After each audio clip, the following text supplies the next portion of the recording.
Our next speaker is a pillar in the JFK assassination community, and I think you would agree with that. And I've said it a couple times already during the conference that if it wasn't for his work, we wouldn't be here today. I'm sure many of you know one of his major contributions was that it was he who helped us see the Zapruder film for the first time. In 1975, he took it live on Geraldo Rivera's TV show. And the American public saw the Zapruder film for the first time. 1975, 12 years after the assassination was the first time the American public saw the Zapruder film. And I'm clear that that led to a lot of the research, subsequent research after seeing that, being horrified by what we saw there. I'm also happy to announce that, or just to acknowledge that it's Robert and Janet's wedding anniversary. They were married 3 years ago during the conference. And as I mentioned that year when I had the opportunity to introduce Robert, I had never seen him so happy. And we bumped into Janet and Robert in the elevator this morning, and I could still see that smile was there. And I'm so grateful for her to come into his life and bring some joy to this man's life and to support him in the work that he loves.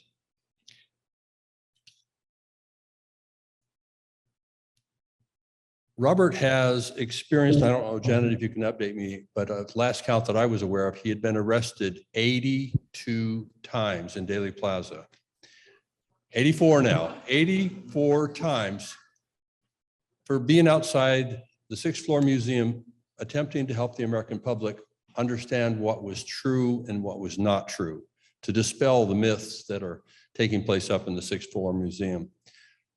That man lives JFK's assassination every day, helping us become aware of what the truth is. I'm grateful for his body of work.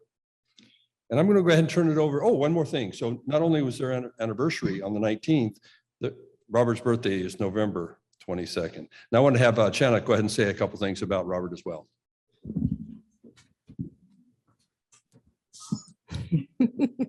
Yes, I was Janet's maid of honor at her wedding. It was a fun time. And just think it all started with an orange bucket. That's a long story. Robert Groden is a living witness and a dissenting member of the government's House Select Committee on Assassinations that was done in the 70s that followed up the Warren Commission's report and admitted that there was a likely conspiracy in the death of President Kennedy. That committee, despite evidence contrary, concluded the world Lee Oswald did kill JFK, and Oswald was involved in a conspiracy that needed more investigation. The House Select Committee called for a new investigation, and that has been ignored for the government by decades. And it's an unfair verdict that set Groden on a path, a singular path, to prove both the Warren Commission and the House Select Committee wrong. Groden's numerous books and publications and movie consulting engagements are filled with photos confirming as to their authenticity of the House Select Committee. And yes, this evidence can and should exonerate Oswald. Groden has endured hardship on his journey for conveying the evidence. The city of Dallas has ticketed him 84 times and even once arrested him for selling his books at the grassy knoll at Dealey Plaza, mostly due to complaints from the 6th floor museum. Groden won his case every time and now is able to continue his historic mission without fear. He married 2 years ago to Janet, and I saw a presentation this week at the Allen Public Library that was astounding, a testament to his research and the facts of the evidence. He has a new launched website that he'll be loading up various videos in the coming months. It is jfkgroden.com, jfkgroden.com. Without further ado, I give you Robert Groden.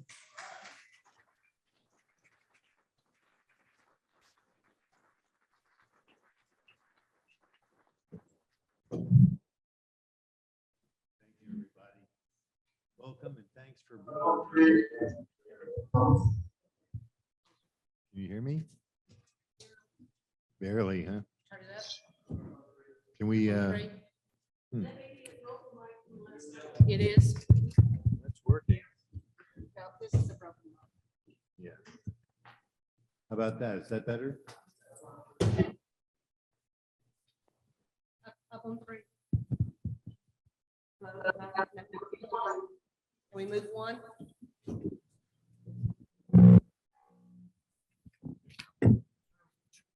No?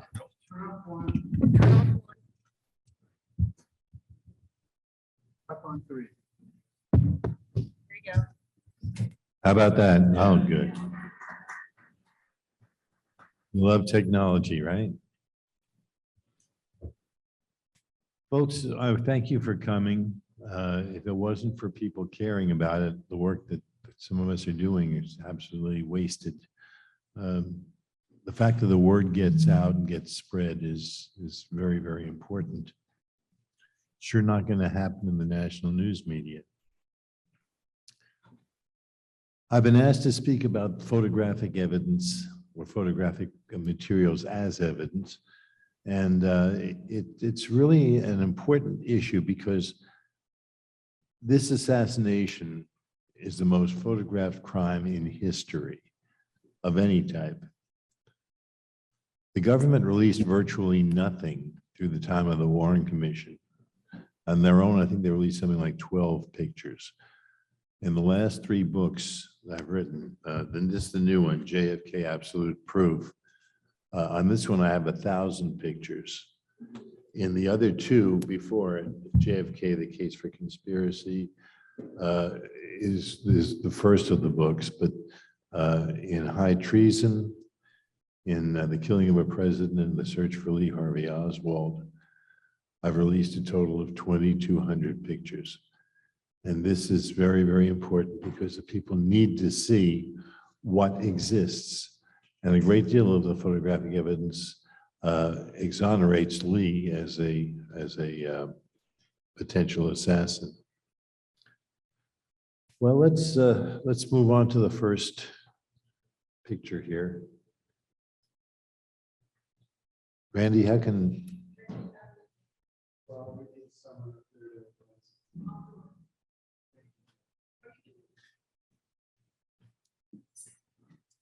Oh, is there a control for it?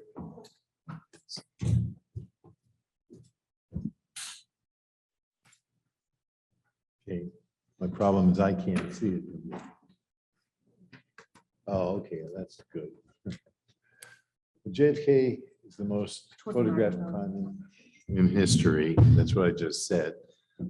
How can the evidence help us to separate fact from theory or fiction? Next. The best pieces of evidence are original negatives or copies as close to the original as possible. Through the years, the press has released quite a few pictures that are not really very good because they're so many generations away from the original. When you're going to examine photographic evidence and draw conclusions, it's best to be as close to the original as you can. Next. Thank you. One possibility dealing with evidence is to wonder if it's the full photograph or whether it's cropped. Well, we see here a photograph that shows a Secret Service agent named Hickey with a AR-15 type weapon in his hands. And it's pointing upward. And we're told, well, this shows that he shot the president in the plaza. Well, the problem is this picture wasn't taken in Dealey Plaza. We wouldn't know that. Next, please. This is the full picture. It shows that he's on Stemmons Freeway, way away from the depository building.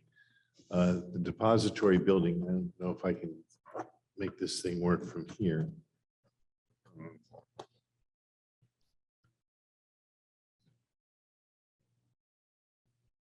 The depository building. That's not going to work. Anyway, the depository building is far in the background, and in Dealey Plaza, we are no longer there. This was not presented in its full picture because it kills their theory. In fact, in Dealey Plaza, with all the photographs and films, you can see that, in fact, Agent Hickey did not stand up, and he has no weapon in his hands out there. Next. Sometimes cropping can help clarify an area, though. Here we see the smoke in Dealey Plaza emanating from the corner of the stockade fence. Unfortunately, the stockade fence was not included in the photograph. It was out to the right as we view it here. But next. When you look at the entire picture, you get to see where it was. You get to see the timing. Entering the underpass is the president's car. So we know this was very, very soon after the actual shooting. But with the cropping showing the film, the smoke initially, you can't really tell where it was or when it was. So it's important to deal with as much as you can. Next. Okay, dealing with alterations of film is very important too. We deal with the provenance of the film. We need to know where it came from, who had it, what generation, things of that nature. You have to check for shadows and light for specific problems. When we get to the backyard photographs, this will become very, very important. Check height ratios between elements in the background and the subject matter. It's extremely important to do that too, because if you deal with known heights of individuals or lengths of things such as rifles, and you compare them to each other, you end up with a great deal of new evidence. As far as the backyard photographs go, originally, based on the evidence that we have, there were 4. The Warren Commission had 2. A police officer named Roscoe White had a 3rd. And the 4th one was allegedly destroyed by Margarita Oswald. And it showed Lee with his hands over his head with the rifle between the 2 hands as it was described. But we just don't know for sure. 2 photographs and a negative were found in Ruth Payne's garage. That was all that the Warren Commission had, all the Dallas police had. One came from Mr. Yeah, 2 others. Problem is that the flower's in the way. Anyway, these are the 2 photographs. Thank you. Get a hernia from that. Anyway, these are the 2 photographs that were found in the garage. The Warren Commission designated them CE or Commission Exhibit 133A on the left and B on the right. These were the 2 photographs they had. They were not particularly good quality, but this is what they had. Next. Some years later, at the time of the one of the earlier investigations, a 3rd one was found. It was in the possession of Geneva Dees, who was the wife of Roscoe White, a Dallas police officer. That's the one that's on the right. Next, please. This is 133, what I call 133C. It's not an actual designation, but it's what I call it. And it shows a totally different appearance. It shows Oswald or somebody pretending to be Oswald with gun and newspapers in different hands than the other 2. Next. This is 133A. This is the one that appeared on Life magazine. This is the one that helped frame Lee in the first place. It shows him with a rifle, allegedly the one who killed President Kennedy. On his hip, he's wearing a revolver, allegedly the one that killed Officer Tippit, and 2 socialist newspapers just for icing on the cake. This here, what you're seeing now, is a Dallas police officer posing as Oswald in the backyard. The problem we have is that the photograph that was used to create this is the 3rd one, 133C, which allegedly they didn't have. The question is, how did they know to pose him like this? It's a very interesting question. Next.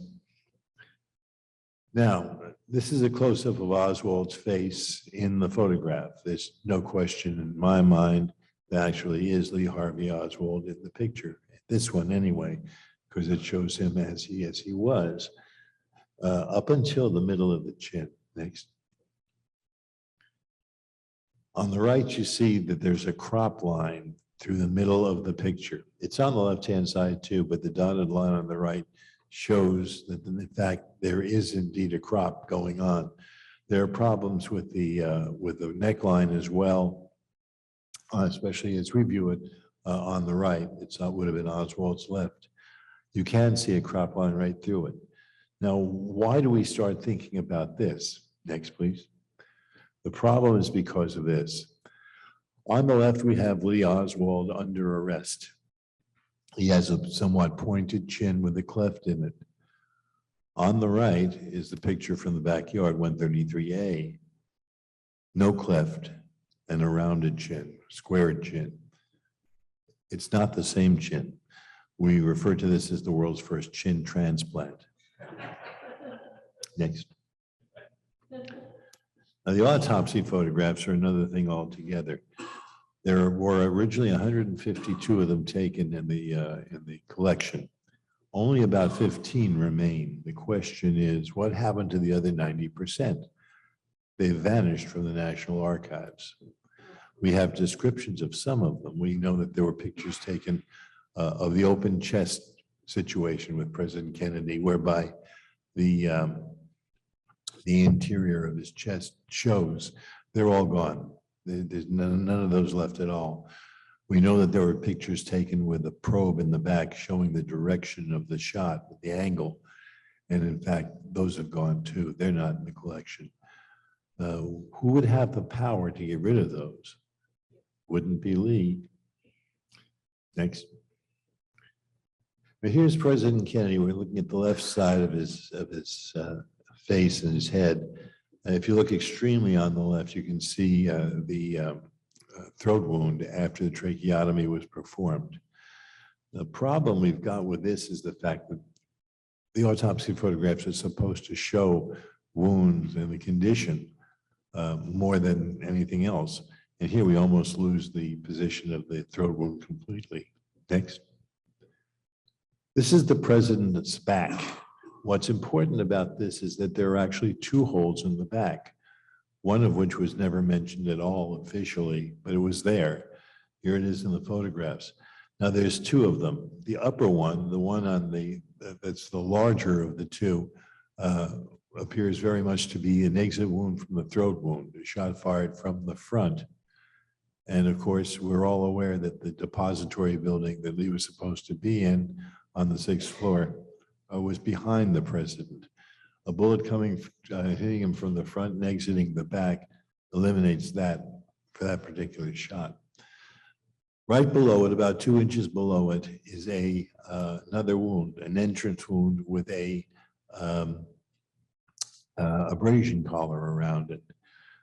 This is 1/4 the size of the one above it.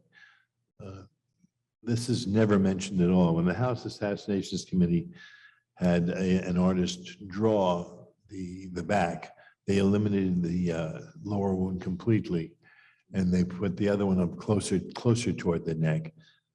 You know, the Warren Commission stated that the president was shot in the neck, a downward angle toward the throat wound, which they called an exit wound. It was an entrance wound, though.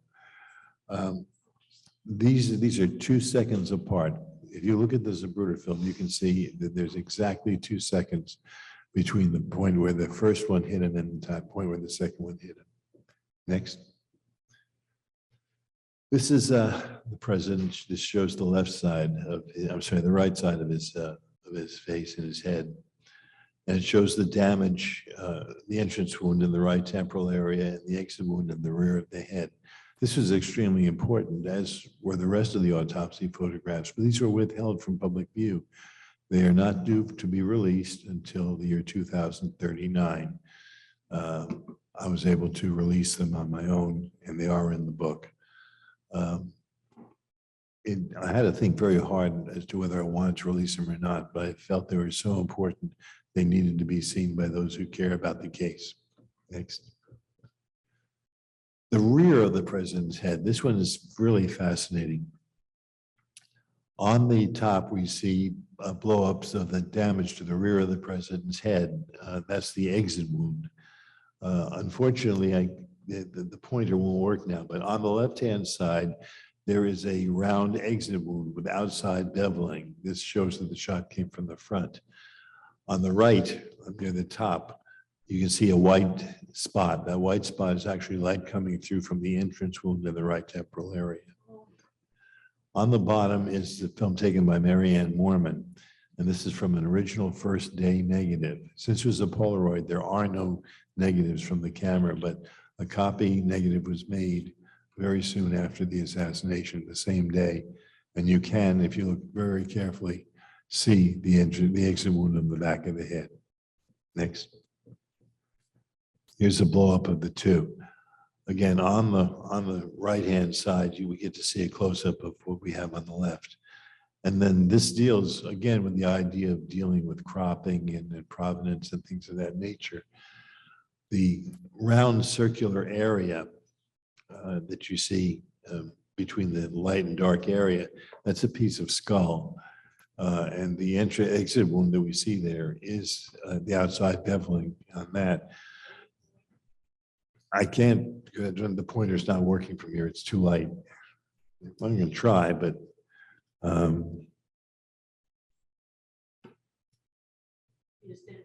there you go. There you go. He got it. Right there.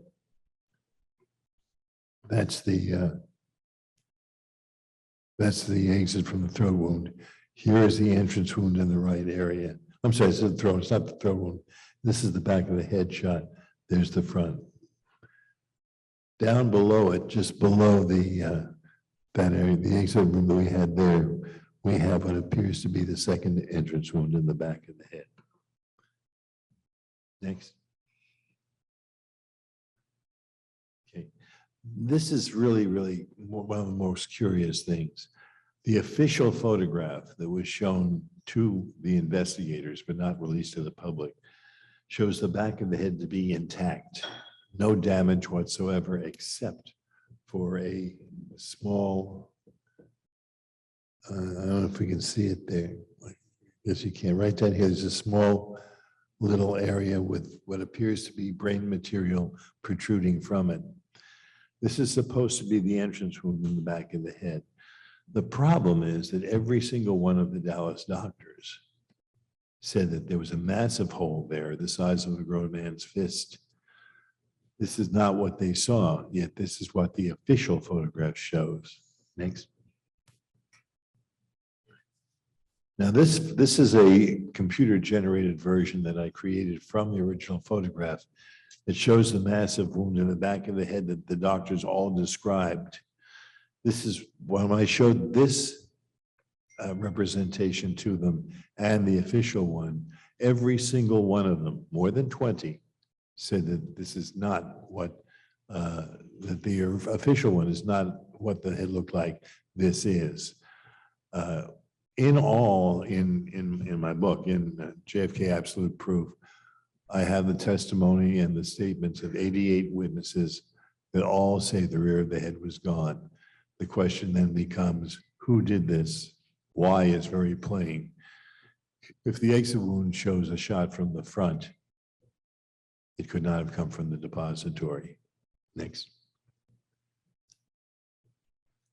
In JFK Absolute Proof, I was able to print for the first time ever in the world photographs of Lee Oswald on the operating table as they were trying to save his life. Some years ago, I was presented with 9 rolls of film that were unprocessed. They did not exist to the public. No one even knew they were even in reality in existence. I took the rolls to Denver, to the only lab in the country that's still, actually in the world, that still processed that old Kodacolor film, which is totally outdated. It shows several things. Lee was dead before being loaded into the ambulance, we were told. That wasn't true. Lee was killed in the ambulance on the way to the hospital. That's not true. Lee was DOA at the hospital, at Parkland Hospital. That's not true. This is Lee was killed, left to die at Parkland Hospital. None of this is true. And the photographs themselves show it. Next. These are the 9 rolls of film after they were processed. The film itself was so old and so damaged from heat and age, you could not see any image on the films. I applied a chemical known as farmer's reducer to this, which eliminated a lot of the what's officially called DMAX, or the black area. And what we're left with was 85 usable pictures. Here we are. Next, please. Here are the doctors working on Lee right now.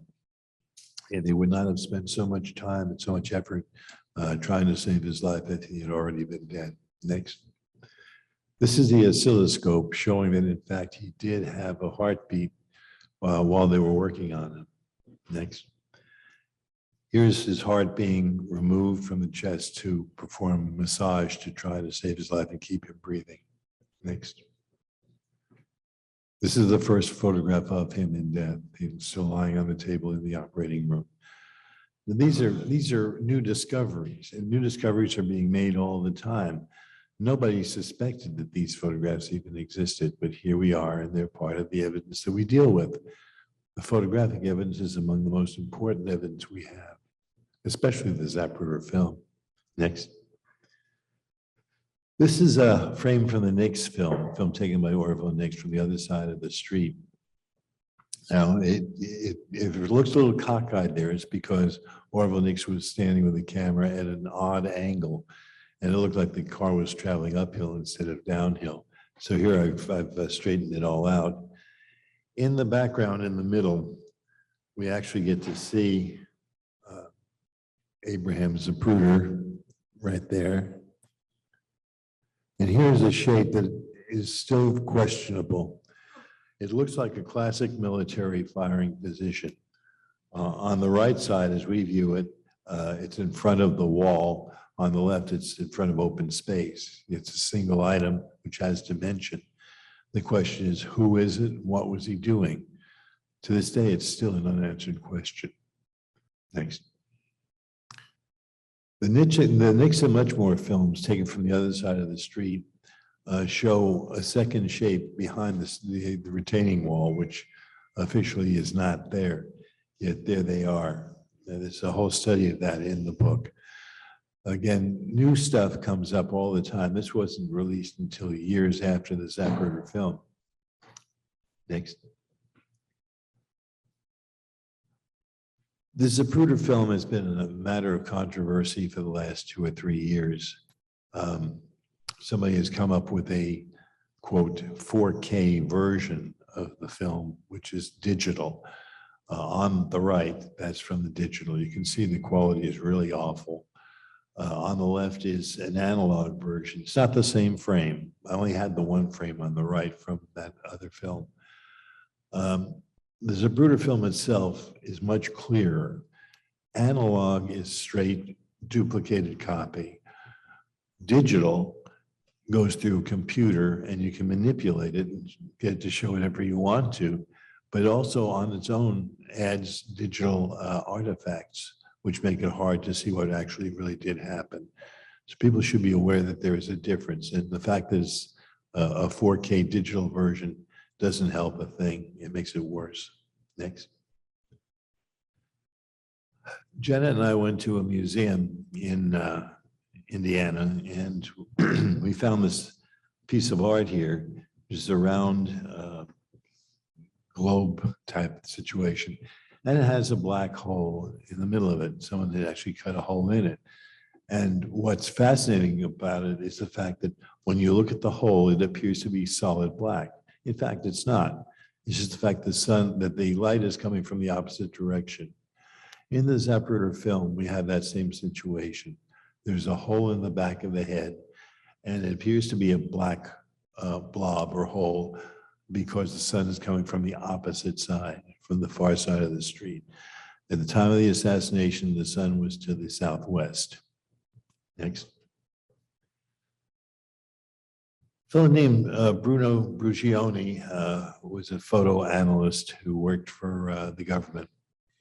And on the afternoon of the assassination, the Zapruder film was flown to where he worked. The original Zapruder film, as you can see here, was double rank 8. In other words, you shot on one side, took it out of the camera, flipped it over, and then shot the second side. The first side of the Zapruder film is home movies. The second side is the assassination. The film itself was photographed by Zapruder, taken to Kodak here in Dallas, and the FBI wanted to have copies made. Kodak said they couldn't do it. They were sent to Jameson Laboratory, also here in Dallas. And the film was copied, but it was not slit. By the time the film was sent to Washington to have work done on it for evidentiary panels, the film still had not been slit. The film itself was not slit until the following week in Chicago by Life magazine, who had bought the film. Ruscioni said that he had to go out and buy a 8mm projector to show the film that evening as they were working on it. The problem is the film was still 16mm wide. It was double rank. He could not possibly project the original. What he was projecting clearly was one of the 3 duplicates that were made in Dallas. One of them was actually kept with the original film and went to Life magazine. In fact, this became a very, very serious point. The issues are so close to being undiscovered. Number one, if he hadn't mentioned the fact they had to buy the 8mm projector to project it, we wouldn't know that. If I hadn't heard from the people at Life magazine that were in charge of all this back in the 1970s, that in fact the film had not yet been slit, we wouldn't know that either. But it's really important to understand this. Next. This is a close-up of what happens with 8mm film, double 8mm. Again, on the left, you see one side gets exposed first, and then the reel is flipped within the camera, and the second side is done. Then when it's all completely done, the film is slit down the middle, and side A and side B are spliced together, and you end up with the dimension that you see there on the right. Next. Here we see a man holding 16mm double rank 8mm film. On the right are frames from a slit film. This is very important. As you can see, you cannot possibly project 8mm film before it is slit. Next. When analyzing films and photographs, keen observation is a must. You need to see and understand what you're looking at. Next. These are 2 copies of the film taken by Marianne Moorman. And it shows a figure which has been known as the Badgeman. And he's on the grassy knoll over the stockade fence. Next. Here's the shape. It appears very much to be a man in a police uniform. You can see on the chest, there's a badge. On the left shoulder is a Dallas police patch. And it appears as if he's firing a weapon. As we look at it, he's looking directly at us. And the white area here, this isn't working. The white area here appears to be the muzzle flash as the shot's being fired. This picture was taken at the exact moment of the fatal shot. Next. Here's a colorized version of it. It makes it easier to see. The film itself was originally black and white, the individual frame. But this is a colorized version that was done not to fake anything, but to show what it shows. There's nothing been added to it except the color. The lines are all the same. Thanks. Another thing in the Moorman photograph that's particularly important is this particular area here. This is a tree right here, and over the wall here, over the fence, is another shape. Photographs later on show that there is no shape there anymore. It was only there during the actual moment of the shot. And the white area between that, which is difficult to see here, but right in there That appears to be the muzzle flash that we saw before. Next. And here's a close area that shows where the man was standing. You can see the tree about a third of the way in from the left. Then the dark area the arrow is pointing to is a man standing behind the fence. That's his head, perhaps just above the shoulders. On the where the color of the fence changes from white to black is because it's in shadow on the right. And this is the corner of the stockade fence. Why is this important? Well, when the acoustics evidence was worked on, analyzed, the acoustic scientists, Mark Weiss, Ernest Ashkenazi, found that the shooter was exactly 8 feet to the west of the corner of the stockade fence. They had not seen this picture. They didn't know that this showed exactly what they had found through the acoustics evidence. So if you have two pieces of evidence that are acoustic and visual, and they match each other independently, it adds to the legitimacy of the analysis. And that's what we have here. Next. Another thing that's been quite a problem for me anyway is the fact that when I examined the Zapruder film, the original, I found that there was a shape near the bottom of the frame through a bush. There's a pyracantha bush in front of where Zapruder was standing. It's still there to this day. It's not the same one anymore. During the movie JFK, the original had grown so big, so large, you couldn't film around it, you couldn't film over it. So Oliver Stone got permission from the city to replace it with one that was the right size. That's what's there now, but it has grown back again even more than that. The thing is at the bottom of the screen, through the bush, not in the bush, but past it, is the shape of a head at the frame line, the bottom frame line, and what appears to be a rifle shape from the lower right to the upper left. This has become a problem because the odds of somebody being at that particular point it's not particularly good, but he does appear to be there, and there is someone there. Next. Another question is the issue of, it's been raised by several researchers in the case that LBJ probably knew it was going to happen because he ducked before the shot was fired. This is a photograph, it's very famous. It was taken by James Alkins of the Associated Press. When you blow it up, next please. Next, and there we go. On the right, we see Lady Bird Johnson. No question about that. In the middle, between the two of them, it's Sam Rayburn. Over here, on I said Rayburn. It's not Rayburn. It's Yarborough, Senator Yarborough. But here on the side here is the back of Lyndon Johnson's head. There's his ear. There's his hairline. This part here is obliterated because a police officer is in the way of this picture being taken. The thing is, Johnson was still standing. And to this day, many people can't see the fact that he's there. The discovery that he was there stopped the rumor that in fact he knew the shot was going to be fired and he ducked. He may have known it was going to be fired, but he didn't duck. Next. Please visit us at on my website. You learn a lot more, get a lot of information from that. We can read the books, magazines, what have you. We have two DVDs that show one, a research tool, which is a complete documentary on the case, and the other one, which is a collection of all the films beginning to end. If you want to learn about the case, there's a lot of evidence there that can help you see for yourself what some of the things we're talking about.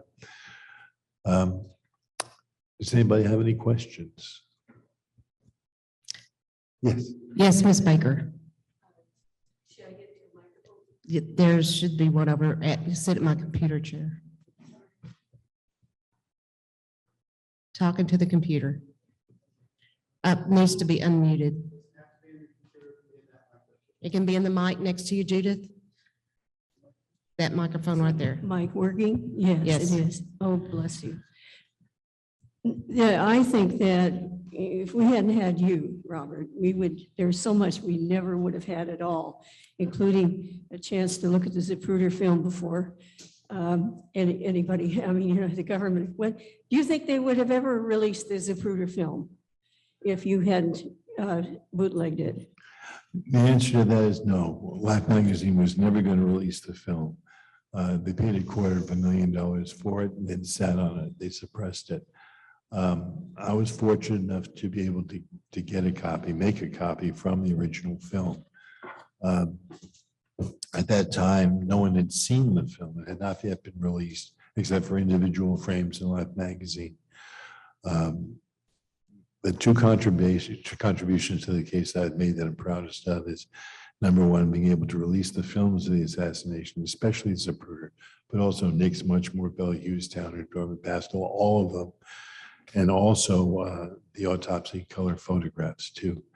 There's a great deal more, but I started just in the photographic evidence in the films and expanded into medical evidence and things of that nature by necessity.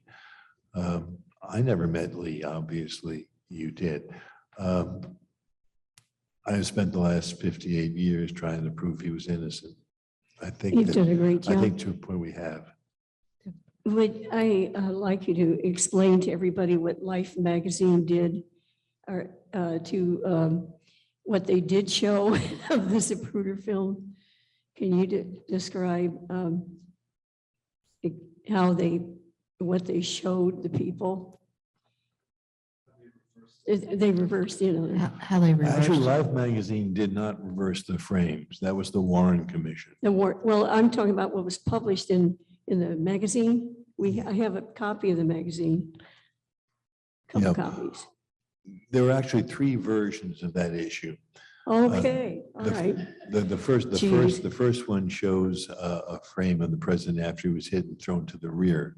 That was embarrassing to them. So they pulled back all of those and they did a second version showing the fatal headshot at 313. But they screwed up and they left the original caption there. Then they did a third version which showed the fatal Added the shot caption. and then changed the caption. Those are the 3 versions that exist. That's what Life did with it. Right, that was really accurate, wasn't that, for millions of Americans to read and everything? May I ask you another question about, what do you think about the George de Mohrenschildt photo? There were 2 additional photographs that were found at the time of the Assassinations Committee. The first one was one which in fact was handed over from a Dallas police officer named Stovall. The other one was one that had a black border, which allegedly was handed by Lee to his friend George de Mohrenschildt. There is a funny thing about that one. On the back, in Russian, are written the words, "Hunter of fascists, ha, ha, ha." And of course, they said it was Oswald that wrote that. In fact, it wasn't. The writing was Marina Oswald's. So, a matter of fine points like that can make a difference.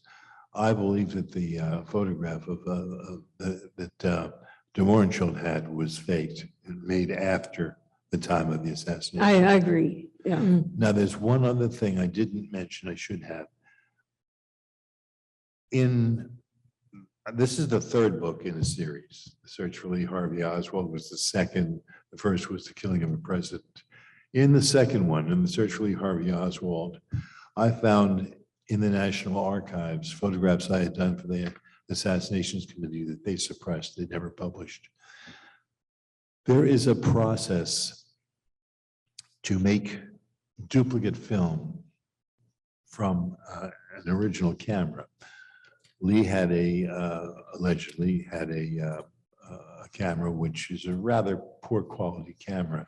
But you take something called a Proxar lens, which is a specific focal length, what have you, and you put it over the lens on the camera, and you make a duplicate. The negative itself would then be a match to the edging on the original camera. Well, a copy negative was made of one of those pictures, and the edging of the copy negative shows that it did come from that camera. But one thing is very, very strange, and they never mentioned it, and that is this.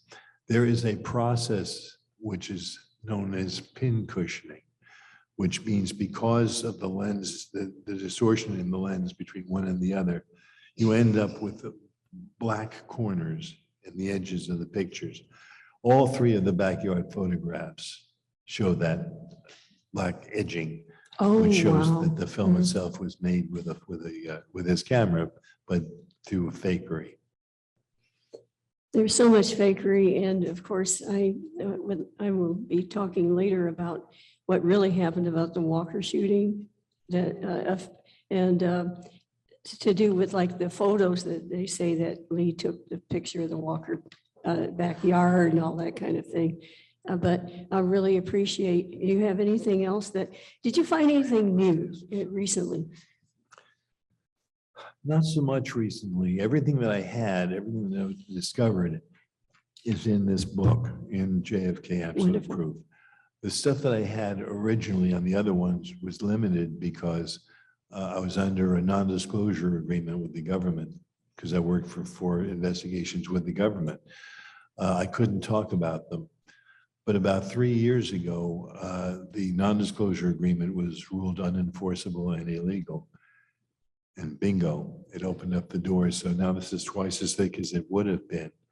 And there's a lot of new stuff in there. The black and white pictures of Lee on the operating table are all new. 15 autopsy photographs are new. A great deal of there's a document in there which is phenomenal. It's a 2.5-page document that we call the smoking gun document.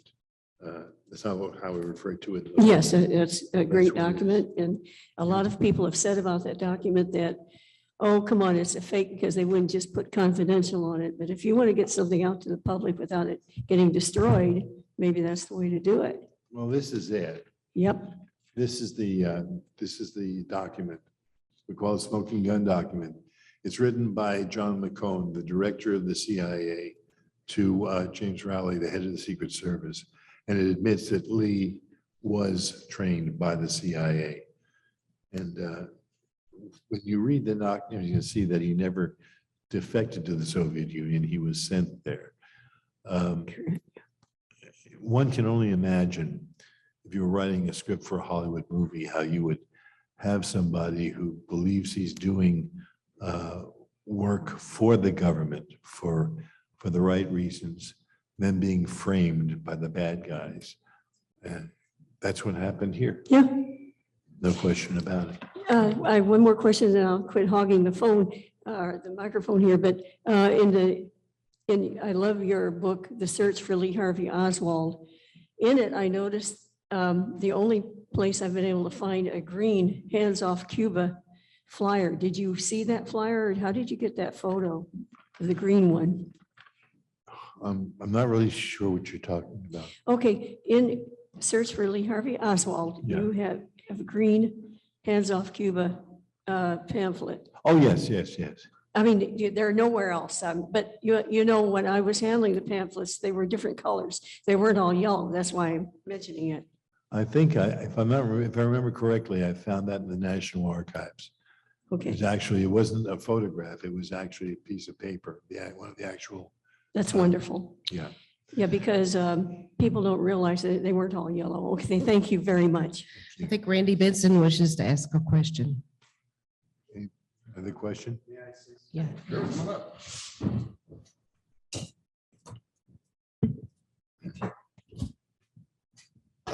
Thank you for indulging me for 1 second.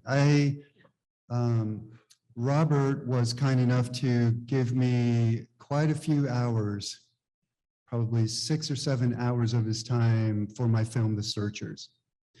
And he's a central character of the film, if you've seen it. He's a central character of the film. I'm very proud of that. Thank you, Robert. But one thing I wanted to let you know is that Robert is not just an expert in film of the JFK assassination or other assassinations. He's also one of the foremost experts on the processing and examination of film in general in the United States and possibly the world. That's very critical to understand. In the late 90s, I was awarded with an Academy Award for my student film. And I only say that because the film I made was a small innocuous film about a dog catcher in a small North Carolina county. Had Robert been working on any other films, NASA films, examination of old silent movies, nitrate prints, if he'd done his work on any other topic, he would be a multiple recipient of technology awards from the Academy of Motion Picture Arts and Sciences. And I think that's critical to understand that you've sacrificed not just time, energy, devotion, time with family, but also what could have been a very lucrative and dynamic career. And I think you know that. So I just want people to understand that he's not just an expert in JFK film, he's an expert in film in general. So that's why I am on Team Robert and I'll ride with him till the end. So thank you for indulging me with those comments. Thank you, Randy. Are there any final questions for Mr. Groden? Yes, sir.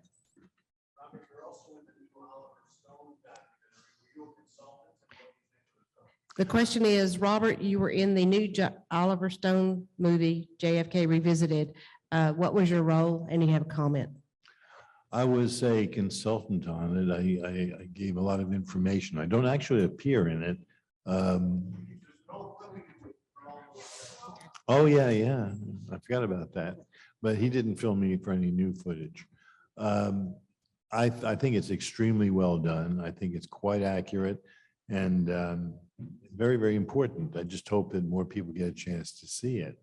That's it. One thing I definitely want to mention is that my life has changed in the last 2 years because of my wonderful wife, Janet. Who's in the back. And she does have copies with her of the new edition of the book that has the Oswald autopsy photos in it. We're going to have to wrap up, but Mr. Groden, thank you very much for being here. And Thank you. Janet, let's give him another round of applause. Robert does have some books back on his table, so if you're interested, definitely check them out. I've got his library and it's amazing. Before you go, Robert, we can't pay you what we would like to pay you, but we can pay you respects. It's his birthday tomorrow. How about we sing happy birthday? Would that be all right? All right, ladies and gentlemen. Happy birthday to you. Happy birthday to you. Happy birthday, dear Robert. Happy birthday to you. Woo-hoo! All right.